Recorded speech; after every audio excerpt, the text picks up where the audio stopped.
ہے، اللہ نے اس کی دعا کو قبول کیا ہے، اللہ نے اس کو قیامت تک کے لیے مہلت دی ہے۔ جب تک تم اپنے دشمن کو نہیں سمجھو گے تم اس کا مقابلہ نہیں کر سکتے۔ آؤ اگر سمجھنا ہے تو محمد صلی اللہ علیہ وسلم کو آؤ، اس سے لے لو، وہ تمہیں دے گا، کیونکہ اس سے پہلے کسی کو نہیں یہ قوت ملی۔ حضرت ابو ہریرہ رضی اللہ تعالیٰ عنہ یہ حدیث بڑی مشہور ہے۔ آج تو بات کرو نا جی، گھروں میں چوری ہو جاتی پتہ نہیں چلتا، تو پتہ کیا کہتے ہیں، وہ یار کوئی پتر تھی تیرا لے گیا ہوگا۔ ایسا ہو سکتا ہے؟ کیا جنات گھر سے چوری کر سکتے ہیں؟ نہیں، حدیث میں ہے گھروں میں جنات ہوتے ہیں، حدیث میں ہے۔ تمہارے کھانے کے ساتھ وہ بسم اللہ کے بغیر تم پڑھے بغیر کھانا کھاؤ تو وہ تمہارے ساتھ کھاتے ہیں۔ اگر تمہیں یاد آ جائے، آپ صلی اللہ علیہ وسلم نے فرمایا وہ کہہ کر دیتا ہے، اگر تم پڑھ لو نا بسم اللہ، برتنوں کو صاف کر کے کھاؤ ورنہ شیطان اس میں سے حصہ لے لیتا ہے۔ فرمایا نا کہ اپنے انگلیوں کو چاٹ لو یا چٹوا لو، اتنا ضروری جانا کہ جو لگا ہوگا وہ شیطان چاٹ لے گا۔ شیطان سے مراد کیا لیتے ہیں آپ لوگ؟ یہ جنات ہیں، یہ اللہ کی مخلوق ہے، تم سے پہلے اللہ نے پیدا کی ہے۔ میرے بھائی، یہ بیماریاں دو قسم کی ہیں، ایک فزیکلی کوئی چوٹ وغیرہ لگ گئی یا کسی وجہ سے ہوگی، زیادہ تر بیماریاں جناتی بیماریاں ہیں۔ کینسر کی ٹوٹل بیماریاں جناتی بیماریاں ہیں۔ ڈاکٹر قیاس کرتے ہیں، اس وجہ سے ہو گیا، اس وجہ سے ہو گیا، اس وجہ سے ہو گیا۔ کینسر لگتا ہی جن کی وجہ سے، کیونکہ یہ جسم کے اندر جا سکتا ہے، اس کو اللہ نے قوت دی ہے، اس کا کوئی کمال نہیں ہے۔ یہ ذرہ بنتا ہے، یہ پہاڑ بن کے نظر آتا ہے، اللہ نے اس کو قوت دی، اس کی کوئی طاقت نہیں ہے۔ اب اس سے بچنے کا جو طریقہ رسول اللہ صلی اللہ علیہ وسلم نے فرمایا۔ اب ابو ہریرہ رضی اللہ تعالیٰ عنہ، ہم نے تو عموماً یہی سنا کہ ابو ہریرہ رضی اللہ تعالیٰ عنہ پہرا دے رہے تھے، مال ایک بندہ اٹھانے آیا تو انہوں نے اس کو پکڑ لیا۔ حالانکہ پورا واقعہ اس طرح ہے کہ حضرت ابو ہریرہ رضی اللہ تعالیٰ عنہ فطرانے کے مال کو، کھجوریں وغیرہ تھی، ان کا پہرا دے رہے تھے۔ وہ دیکھتے ہیں کہ مال دن بدن کم ہو رہا ہے، وہ فکر میں ہیں کہ میں پہرا تو صحیح دے رہا ہوں۔ اب وہ جاتے ہیں اللہ کے نبی صلی اللہ علیہ وسلم سے عرض کرتے ہیں، یا رسول اللہ صلی اللہ علیہ وسلم، میں تو صحیح انداز سے پہرا دے رہا ہوں مگر کم ہو رہا ہے مال۔ آپ صلی اللہ علیہ وسلم نے فرمایا تو یہ پڑھ، سبحان من سخر قال محمد صلی اللہ علیہ وآلہ وسلم۔ جب انہوں نے اس کو پڑھنا شروع کیا تو کیا دیکھتے ہیں کہ ایک بندہ چادر بچھا کے مال سمیٹ رہا ہے۔ اب تکلیف صحابی کو ہے، علاج کون بتا رہے؟ محمد صلی اللہ علیہ وسلم۔ پھر آگے وہی حدیث، وہ آیت الکرسی بتا گیا۔ ایک صحابی آتا ہے، عرض کرتا ہے، یا رسول اللہ صلی اللہ علیہ وسلم، کچھ دنوں سے آپ کے بارے میں، اللہ کے بارے میں، دین کے بارے میں بہت برے خیالات آ رہے ہیں۔ اب یہ سائل ہے اور معالج کون ہے؟ محمد صلی اللہ علیہ وسلم۔ آپ صلی اللہ علیہ وسلم نے فرمایا، جس کو آج بھی بہت سارے ہیں، بہت سارے لوگ ہیں جو بیچارے نمازیں چھوڑ دیتے ہیں، اس بیماری کی وجہ سے خودکشی کر لیتے ہیں کہ اللہ کے بارے میں میرے ذہن میں کیوں ایسے خیال آ رہے ہیں۔ رسول اللہ صلی اللہ علیہ وسلم نے اس کو علاج بتایا۔ کیا؟ آپ نے فرمایا تو کہ آمنت باللہ ورسولہ۔ پھر آگے سورہ حدید کی آیات پڑھیں، هو الاول والآخر والظاہر والباطن وهو بكل شیء علیم۔ اللہ نہ کرے کسی بہن بھائی کو یہ تکلیف ہے، یہ نسخہ محمد صلی اللہ علیہ وسلم ہے، یہ کسی پیر کا ٹوٹکا نہیں ہے، یہ صرف ہم نے نہ ڈھونڈا نہ ہمیں بتایا، در در کی ٹھوکریں کھا رہے ہیں، حق ہمارے پاس ہے۔ اب اللہ کے نبی، اس کو وہ بیمار ہے تو اس کو شفا، اللہ نے نبی صلی اللہ علیہ وسلم نے اس کو دعا بتائی، کیا پڑھ؟ آمنت باللہ ورسولہ هو الاول والآخر والظاہر والباطن وهو بكل شیء علیم۔ اس نے اس کو پڑھا، اللہ نے اس کو شفا دے دی۔ ایک صحابی کہتا ہے، یا رسول اللہ صلی اللہ علیہ وسلم، چند دنوں سے نماز میں بالکل خضوع ختم ہو گیا، ذرہ لذت نہیں رہی، یا رسول اللہ صلی اللہ علیہ وسلم، بہت پریشان ہوں۔ میں دیکھتا ہوں ایک بندہ میرے ساتھ نماز پڑھتا ہے، سبحان اللہ، کیا ہی کہنے اس کے۔ رسول اللہ صلی اللہ علیہ وسلم نے فرمایا تجھے بقرہ کی 2 آیتیں آخری آتی ہیں؟ عرض کی ہاں یا رسول اللہ صلی اللہ علیہ وسلم آتی ہیں۔ آپ نے فرمایا اس کو پڑھ۔ کچھ دنوں کے بعد آپ نے پوچھا کیا حال ہے تمہاری نماز کا؟ عرض کی یا رسول اللہ صلی اللہ علیہ وسلم میں بہتر ہوں۔ آپ نے فرمایا تیرے ساتھی کا کیا حال ہے؟ عرض کی یا رسول اللہ صلی اللہ علیہ وسلم اس دن سے وہ نہیں آ رہا، وہ شیطان تھا، وہ جن تھا، وہ اچھی نماز پڑھ کے اس کو وسوسہ ڈالتا تھا، دیکھو تجھے نماز ہی نہیں آتی، نماز تو دیکھو میں پڑھ رہا ہوں۔ یہ دل میں وسوسے ڈالتا ہے، اس کو اللہ نے طاقت دی ہے۔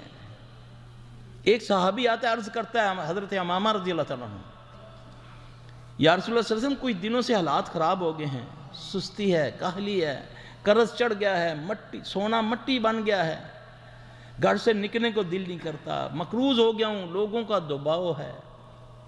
رسول اللہ صلی اللہ علیہ وسلم علاج بتا رہے ہیں۔ آپ نے فرمایا تجھے میں چند کلمے سکھاتا ہوں، اس کو پڑھ، اللہ تجھے خیر ڈال دے۔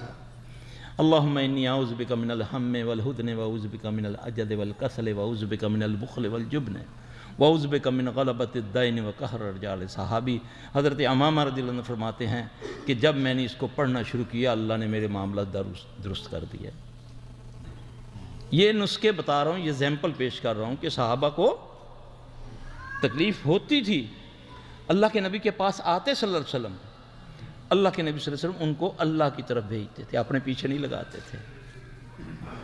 آج تو یہ ہے نا کہ سرکار پہلے بیعت لیتے ہیں پھر اس کے بعد لوٹتے ہیں۔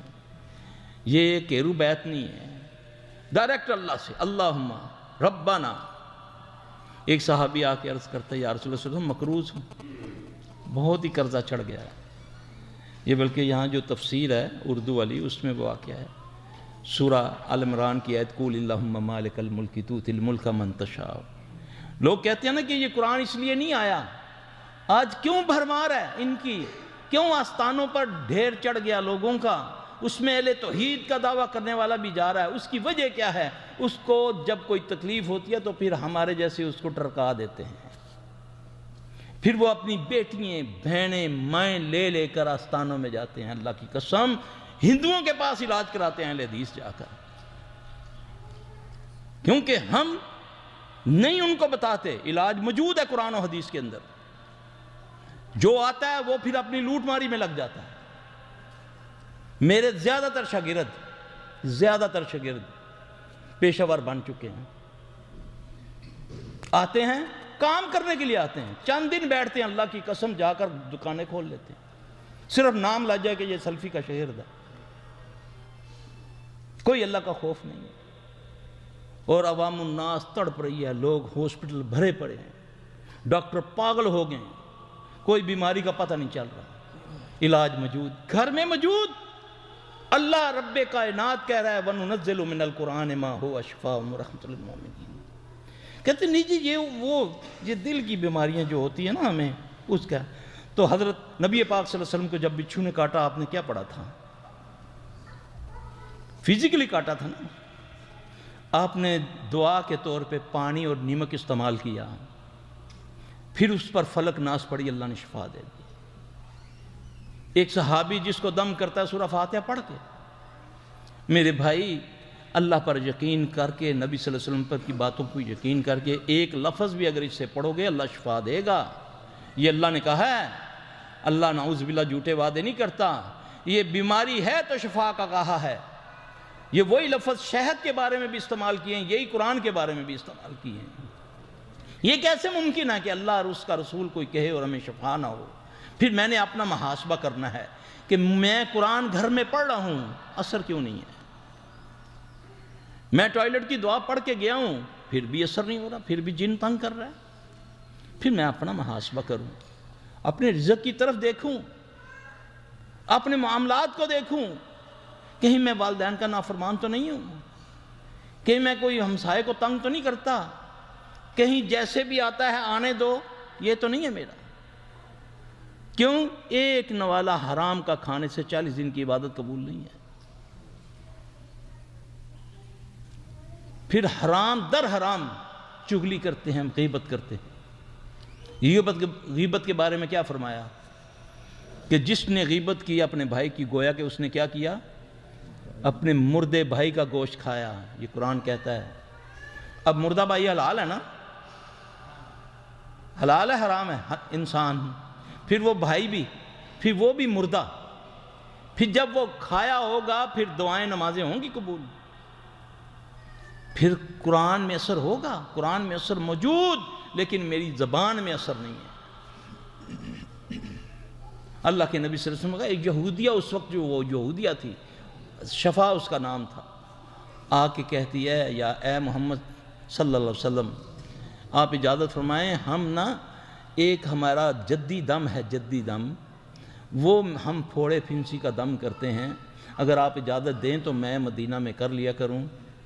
اللہ کے نبی صلی اللہ علیہ وسلم نے فرمایا اس کو مجھ پر پڑھو، ان کے پڑھ کے سناؤ اس میں کیا ہے۔ اس نے جب پڑھا تو آپ نے فرمایا کہ میری فلاں بیوی کو سکھا دو، یعنی کہ یہودیہ ہے لیکن وہ اللہ سے مدد مانگ رہی ہے، کیا کہہ رہی ہے؟ بسم اللہ تربتہ ارجنا بریکت بعضنا یشفی اسکیمنا باذن ربنا۔ آج بھی الحمدللہ مٹی کا دم کرتے ہیں، اللہ اس کو شفا دے دیتا ہے۔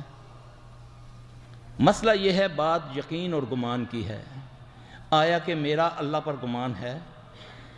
آیا کہ میں دل سے بھی دعا مانگتا ہوں کہ نہیں؟ اللہ فرماتے ہیں یہ جو حدیث ہے نا کہ شبرات والے دن اللہ پہلے آسمان دنیا پر آتے ہیں، یہ جھوٹی حدیث ہے، من گڑت حدیث ہے۔ صحیح حدیث ہے کہ اللہ روزانہ آسمان دنیا پر آتے ہیں، پھر اعلان کرواتے ہیں ہے کوئی بیمار شفا لینے والا ہے، کوئی ذلیل عزت لینے والا ہے، کوئی بے اولاد لینے والا ہے کہ نہیں؟ یہ بات غلط ہے، صحیح ہے۔ ہم راتوں کو جاگتے ہوئے گھروں میں ہمارے منڈوے فلمیں چلتی، گانے الٹے سیدھی گفتگو، جب وہ مانگنے کا وقت ہے اس وقت اپنے رب کی طرف پیٹھ موڑ کر سوئے ہوتے ہیں۔ پھر اللہ کے نبی صلی اللہ علیہ وسلم نے فرمایا جو فجر کی نماز جماعت کے ساتھ پڑھ لیتا ہے وہ اللہ کی امان میں آ جاتا ہے، جو نہیں پڑھتا رحمت کا فرشتہ جو اس کے لیے اللہ نے خاص کیا وہ جاتے ہوئے اس پر لعنت بھیج کے جاتا ہے، بلکہ جن شیطان اس کے کان میں پیشاب کر دیتا ہے۔ یہ محمد صلی اللہ علیہ وسلم کا فرمان ہے۔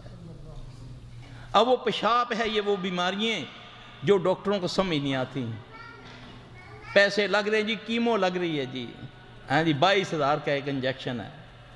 میں ایک سرکاری بندے کا علاج کرتا تھا، اس کی بیٹی کہتی ہر ماہ 18 لاکھ روپے کا انجیکشن آتا ہے، 18 لاکھ روپے کا، اللہ اکبر۔ پھر بھی وہ گڈی چڑھ گئے۔ یہ کیسے ممکن ہے کہ بیماری ہو اور پھر علاج ہو اور پھر شفا نہ ہو؟ میرا بھائی اللہ تبارک و تعالیٰ سے دعا مانگے کہ اللہ تعالیٰ ہمیں محفوظ رکھے اور ہمیں باعمل بنا دے۔ ہمارے نبی صلی اللہ علیہ وسلم کون سی ایسی بات ہے جو ہم سے پوشیدہ نعوذ باللہ رکھ کر گئے ہیں؟ آپ نے تو سب کچھ ہمیں بتا دیا، ہر چیز کا علاج موجود ہے قرآن و حدیث کے اندر، چاہے وہ کاروباری ہے، چاہے وہ جادو سے ہے، چاہے وہ نظر سے ہے۔ اب نظر کا ہم 3 چیزوں کا علاج کرتے ہیں، اسیب کا جس کو بولنا کہ جن کا چمٹ جانا، ہم نظر کا علاج کرتے ہیں اور جادو کا علاج کرتے ہیں، شفا من جانب اللہ ہے۔ ان سب سے خطرناک ترین جو چیز ہے وہ ہے نظر، سب سے خطرناک چیز۔ رسول اللہ صلی اللہ علیہ وسلم نے فرمایا کہ اگر کوئی چیز تقدیر پر بھاری ہوتی تو وہ نظر ہے، تقدیر پر جو بھاری ہوتی تو وہ کیا ہے؟ آپ نے فرمایا جوان اونٹ ہانڈیاں میں پک جاتا ہے۔ ابھی شیخ صاحب نے فرمایا کہ میری امت کی کثیر تعداد قبروں میں چلی جاتی ہے۔ اب اسلام تمہیں سادگی کا درس دیتا ہے۔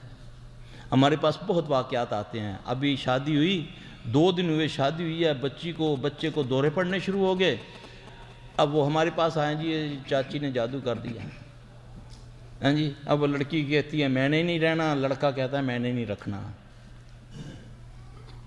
جب ہم نے دیکھا علاج شروع کیا تو پتہ چلا یہ تو نظر لگی ہوئی ہے اس کو، یعنی کہ جب 40,000 کا اس کو غرارہ پہنائیں گے، 10,000 روپیہ دے کر اس کو بیوٹی پارلر سے ٹبی اس کو سیدھا کروا کے جب لوگوں کے سامنے بٹھائیں گے تو کون اس کو دیکھے گا ماشاءاللہ کر کے؟ اس کو نظر لگتی ہے، پھر تباہی مچتی ہے، پھر لڑائیاں خاندانوں میں ہوتی ہیں۔ پھر نے رشتہ مانگا تھا، ہم نے نہیں دیا تو اس نے جادو کروا دیا، پھر وہ بعد بخت لانتی بیٹھے ہوئے ہیں جھوٹے حساب کتاب کرنے والے، انہوں نے ایسے حساب کتاب باتوں میں پوچھ لیا یا شیطانی قوت سے کر لیا اپنا حساب، پھر اس کو بتا دیا تمہارے گھر میں صفیہ نامی ہے، کون ہے؟ وہ کہتی وہ تو میری پھپھی ہے، اس نے کیا ہے، چلو جاؤ پھپھی کا گلا کاٹو۔ ایک بیماری، جھگڑا، خاندان میں عداوت، یہ کس کا کام ہے؟ شیاطین کا۔ میرے بھائی بہترین علاج پہلا، جب بھی کوئی مصیبت، حضرت علی رضی اللہ عنہ سے کسی نے پوچھا کہ یہ جو بیماری آتی ہے، یہ کوئی تکلیفیں جو آتی ہیں، ہمیں کیسے پتہ چلے یہ پکڑ ہے یا آزمائش ہے؟ بڑا زبردست انہوں نے جواب فرمایا، فرمانے لگے جو بیماری تکلیف تجھے اللہ کے قریب کر دے یہ آزمائش ہے، جو دور کر دے وہ پکڑ ہے۔ اب اللہ نے فرمایا وَاسْتَعِينُوا بِالصَّبْرِ وَالصَّلَاةِ، اے ایمان والو مجھ سے مدد چاہتے ہو، مجھ اللہ سے مدد چاہتے ہو تو کیا کرو گے؟ پیروں کے پاس جاؤ، قبروں میں جاؤ، زندوں کے چرنوں میں بیٹھو۔ وَاسْتَعِينُوا بِالصَّبْرِ وَالصَّلَاةِ، اللہ کی قسم جتنی جلدی رب مانتا ہے ماں بھی نہیں مانتی۔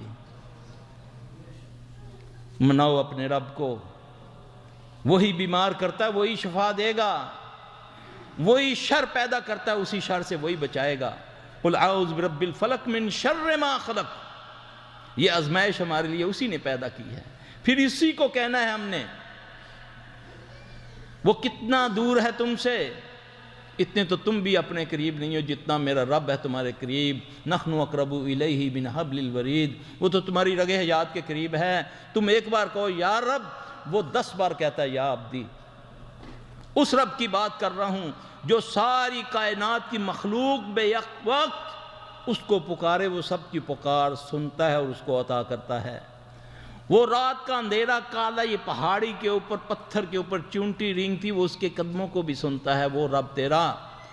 تم اس کو چھوڑ کے نانگے بابے آستانوں پہ جاتے ہو، کہتے ہو یہ کرنی والے نے مجھے کر کے دیا، نعوذ باللہ من ذالک۔ اس رب کو چھوڑ کر جب تم غیروں کے پاس جاؤ گے تو وہ پھر تمہیں انہی کے سپرد کر دے گا۔ پھر تم جاؤ، چاہے گھڑوں میں جاؤ تو چاہے درختوں پہ چڑھو، چاہے پہاڑوں میں جاؤ، ایک اللہ کا لڑ پکڑ لو اور نبی صلی اللہ علیہ وسلم کے طریقوں کو اپنا لو، چھوڑ دو سارے طریقے، انشاءاللہ العزیز اللہ تبارک و تعالیٰ تمہاری جسمانی بیماریوں سے بھی شفا دے گا، روحانی اندر کی جو بیماریاں اس کی بھی، ظاہری اور باطنی ہر بیماری سے تمہیں شفا دے گا۔ دوا بھی اور دوا بھی اللہ ہی نے پیدا کی ہیں، ساری جڑی بوٹیاں بھی اللہ نے، ڈاکٹر اور سارے حکیم بھی بنائے ہیں۔ پھر اللہ تمہارے لیے راستہ نکالے گا، تمہارے گھر میں ہی نمک نکلے گا، تمہارے گھر میں ہی لہسن نکلے گا، اجوائن نکلے گی، وہی پڑیا کھاؤ گے، اللہ تمہاری وہ بیماری جس کے پیچھے تم سالوں سے گھوم رہے تھے دنیا میں، کبھی کوئی امریکہ جا رہا تھا، وہی 2 نسخے اللہ دے گا، گھر میں وہی کوٹ کے کھا لو گے، اللہ شفا دے دے گا۔ اللہ تبارک تعالیٰ ہمیں سمجھ عطا فرمائے۔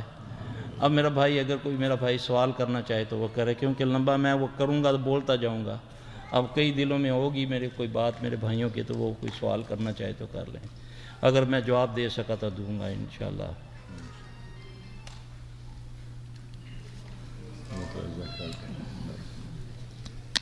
جی بھائی،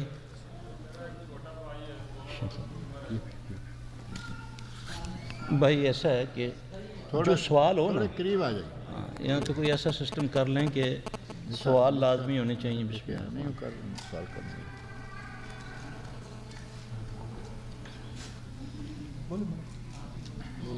ایک میرا چھوٹا بھائی ہے، 16 سال عمر ہے، 12 کلاس کا طالب علم، پچھلے 2 سالوں سے عجب عجب حرکتیں کرتا رہتا ہے گھر میں۔ کیا کرتا رہتا ہے؟ عجب عجب حرکتیں کرتا۔ اچھا، پہلے ٹھیک تھا وہ؟ پہلے 2 سال پہلے ٹھیک تھا، پڑھائی میں کیسا تھا؟ پڑھائی میں تو ٹھیک تھا، جب پھر پڑھائی میں دکھنے لگتی اس کی، سوتا ہے، نیند آتی اس کو؟ نہیں سوتا نہیں رہتا، بہت کنفیوژن آتی ہے۔ اللہ اسے شفا دے۔ تو علاج نہیں کروایا آپ نے؟ میں میڈیکل لے کے گیا تھا اس کو ڈاکٹر کے پاس، اچھا، وہاں پہ علاج کرا لیا، کچھ فائدہ نہیں۔ ڈاکٹر تو گولیاں دیتے ہوں گے نا نشے وغیرہ کی۔ والدہ حیات ہیں؟ اب میرے بھائی یہ طریقہ سن لیں آپ، علماء حضرات بیٹھے ہوئے ہیں، بعد میں تحقیق کر لینا کہ کوئی بھی اس قسم کی اچانک معاملہ شروع ہو جائے گھر میں کہ بھائی خود، بیٹی، بیوی کسی جگہ سے آئے ہیں، یا اسکول میں عموماً ایسا ہوتا ہے کہ جو بچے بہت زیادہ لائق ہوتے ہیں تو آتے ایک وقت آتا ہے کہ وہ بالکل ہی پڑھائی سے بھاگتے ہیں. ایسا ہوتا ہے نا, جب کتاب پڑھنے لگتے ہیں تو پھر کیا ہوتا ہے, ایک دم سر پکڑا جاتا ہے. ٹھیک ہے, اب اس کو زیادہ تر لوگ لے لیتے ہیں کہ کسی نے جادو کر دیا. ایسے کیسز میں 100 میں سے 5 ہوتے ہیں جن پر جادو ہوتا ہے. کتنے %؟ باقی تقریباً 95%، 95% لوگوں کو نظر لگتی ہے. ٹھیک ہے, اب نظر اپنے کی بھی لگ سکتی ہے, غیر کی بھی لگ سکتی ہے, حاسد کی تو لگتی ہے. اس کا علاج کیسے؟ اللہ کے نبی صلی اللہ علیہ وسلم کے دور کے اندر ایک صحابی تھے سہل رضی اللہ تعالیٰ عنہ. وہ نہا رہے تھے, اچانک وہ تڑپنا شروع ہو گئے اور پانی میں گر گئے. ان کے بیٹے بھاگے گئے رسول اللہ صلی اللہ علیہ وسلم کے پاس, یہ ماجرا سنایا تو اللہ کے نبی صلی اللہ علیہ وسلم نے فرمایا تیری دانستہ میں کون کوئی آیا تھا تمہارے باپ کے پاس اس وقت؟ اس نے عرض کی یا رسول اللہ صلی اللہ علیہ وسلم حضرت عامر بن ربیع آئے تھے. رسول اللہ صلی اللہ علیہ وسلم نے عامر رضی اللہ عنہ کو اپنے پاس بلوایا, پھر آپ نے اس کو ڈانٹا, غصے ہوئے.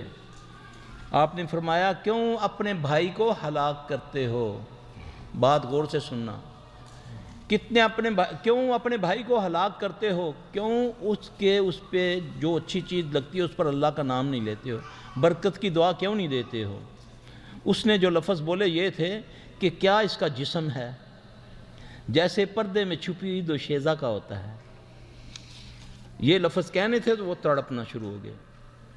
پھر رسول اللہ صلی اللہ علیہ وسلم نے اس کو حکم دیا. وہ طریقہ میں بتا دیتا ہوں, تحقیق کر لیجئے گا, بہت کم لوگ کرتے ہیں. اب یہ تو 1-2 بندوں کا معاملہ تھا. ٹھیک ہے, علاج بتا دیتا ہوں. کسی بھی علاج میں, کسی بھی بیماری میں اگر اس طرح کی اچانک ہو تو جو بھی اگر اس کو کرے گا اللہ اس کو شفا دے گا. آزما کر اللہ کسی کو ایسی ازمائش میں ڈالے ہی نا, اگر ہو تو آزما کر. پہلے کیا کرنا ہے؟ وضو کرنا ہے, وضو. ٹھیک ہے, اب ویسے تو حکم تو یہی ہے نا کہ اگر جس منظر کو پتہ چلے کہ میری نظر اس کو لگی ہے وہ خود بخود اس کو پانی دے دے. آج کے دور میں اگر میں جا کر کہوں بھائی جی مجھے آپ کی نظر لگی, آپ مجھے پانی دیں, تو آپ میرا متھا توڑ دیں گے, ہے نا. ایک یہ بھی صورتحال ہے نا. اب وضو کرے وہ, یعنی کہ بیمار نہیں وضو کرے گا, اس کے گھر کا کوئی بندہ بشرطے کہ وہ نمازی ہو, پاک ہو, استنجا وغیرہ کرتا ہو, وہ پورا وضو کرے گا. وضو کرے گا لیکن بغلیں بھی دھوئے گا. بغلوں کا پانی بھی ایک برتن میں اکٹھا کرے گا. پھر حدیث میں آتا ہے کہ اپنے تہمت کے نیچے والا حصہ اس کو بھی دھوئے گا, وہ بھی پانی جمع کر کے اس مریض کے اوپر ڈالو گے, اللہ کے فضل سے وہ ٹھیک ہو جائے گا. اب سوال تو یہ پیدا ہو گیا, وہ تو سمجھ آ گئی کہ عامر رضی اللہ عنہ کی نظر لگی تھی حضرت سہل کو رضی اللہ تعالیٰ عنہ کو. اب ہمیں کیسے پتہ چلے کہ ہمیں کسی کی نظر لگی ہے؟ کوئی بھی نیک بندہ گھر کا اس صورتحال میں اپنے بندے پر اس طرح کا پانی ڈالے گا تو اللہ کے فضل سے اللہ اس کو شفا دے گا. گارنٹی ہے, گارنٹی انشاءاللہ. تحقیق کر لیں پہلے حدیث میں یہ بات ہے تو پھر یہ عمل کریں. 1 دن کر لیں, 2 دن کر لیں, 3 دن کر لیں. میں نے تو اپنی زندگی میں دیکھا ہے 1 بار کرنے سے ہو جاتا ہے ٹھیک بندہ. کچھ نہیں پڑھنا, وضو کرنا ہے, جھوٹا پانی دے دیں اس کے بعد وضو کا سارا پانی, صحیح وضو کرنا ہے, صحیح وضو کرنا ہے, انشاءاللہ اللہ اسے شفا دے گا. اس کو میں نے اسیب پر بھی آزمایا, اس کو میں نے جادو پر بھی آزمایا تو اللہ نے اس سے شفا دی, الحمدللہ.